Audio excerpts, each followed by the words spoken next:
বাইরে একটি কুকুর ঠান্ডায় বারবারই কেঁদে উঠছিল। শ্রী ঠাকুরের হৃদয়ে প্রচণ্ড আলোড়ন সৃষ্টি হইল। নমস্কার করে নাম নিয়ে এক শিষ্য চলে যাচ্ছিলেন।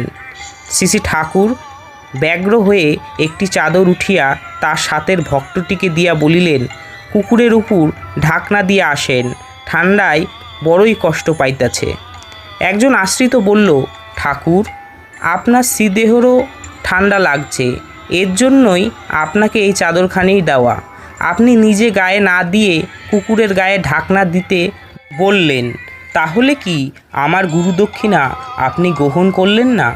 শ্রী ঠাকুর হেসে বললেন, সর্বজীবেই আমি আছি, আমার আশ্রিত সকলেই সমান, তাই কুকুর চাদরটি গায়ে দিলেই আমারই গায়ে পড়া হইব। দয়াল শ্রী ঠাকুর বুঝাইয়া দিলেন তিনি সর্বজীবেই আছেন। বন্ধুরা, এমন ভিডিও দেখতে হলে চ্যানেলটাকে লাইক, শেয়ার, সাবস্ক্রাইব করে আমাদের পাশে দাঁড়াবেন।